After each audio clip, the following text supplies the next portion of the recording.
시청자 여러분 안녕하십니까? 이데일리 N 성주원입니다. 데이터를 안전하게 거래할 수 있는 금융분야 데이터 거래소가 문을 열었습니다. 그간 많은 기업들이 해외에서 사들이던 각종 정보를 이제 국내에서 조달할 수 있는 길이 열렸습니다. 거래소 운영기관인 금융보안원은 오는 8월 신용정보법 시행을 앞두고 미리 거래소를 열어 시범 운영한다고 밝혔습니다. 금융분야 데이터 거래소는 데이터를 상품으로서 사고 팔 수 있는 중개, 거래 플랫폼입니다.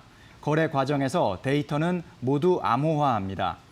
보험 정보와 차량 안전장치 정보를 결합하면 보험료 할인 상품을 만들 수 있고 사회적 데이터와 종합주가지수를 결합하면 로보 어드바이저를 개발할 수 있다고 금융위는 설명했습니다.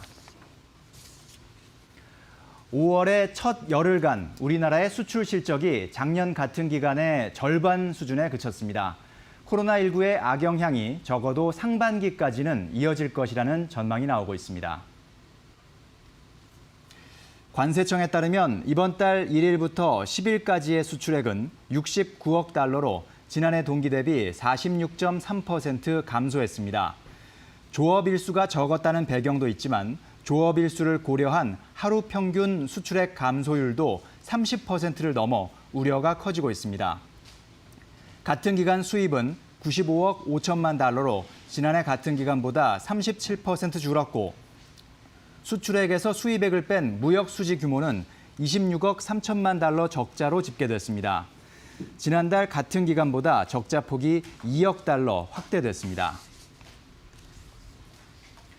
지난 3월 우리나라의 관광 수입이 9년 만에 최저 수준으로 감소한 것으로 나타났습니다. 한국문화관광연구원에 따르면 코로나19가 전국에 영향을 미친 지난 3월 우리나라 관광 수입과 관광 지출은 각각 8,904억 원, 1조 754억 원으로 집계됐습니다. 1년 전과 비교하면 각각 67%와 60% 감소한 수치로 특히 관광 수입은 2011년 1월 이후 9년여 만에 가장 작은 수준입니다. 중소기업계가 대기업의 단가 후려치기 관행 근절을 위한 납품단가 조정위원회를 출범시켰습니다.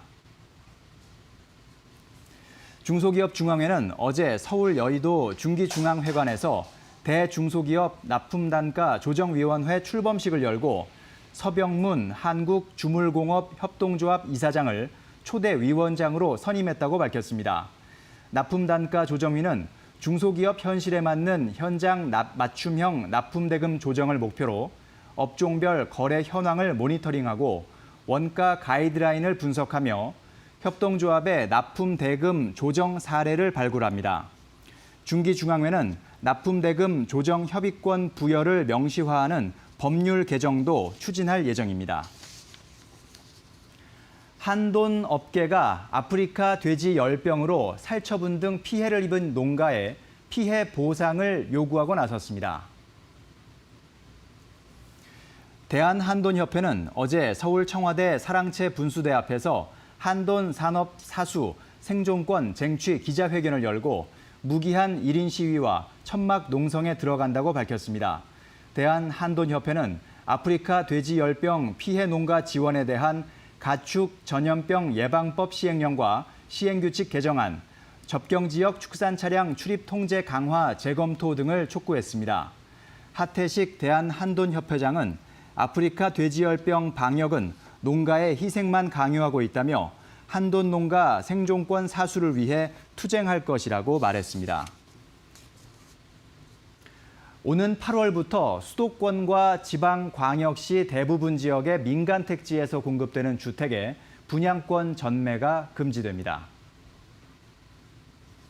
국토교통부는 이 같은 내용을 골자로 주택법 시행령을 개정해 8월 중 시행할 방침이라고 밝혔습니다.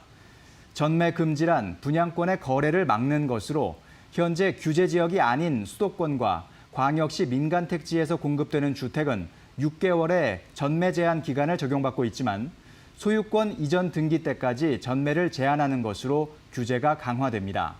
이에 따라 최근 청약 열기가 뜨겁게 달아오르던 인천, 시흥 등 일부 지역의 청약 경쟁률이 종전보다 낮아질 전망입니다.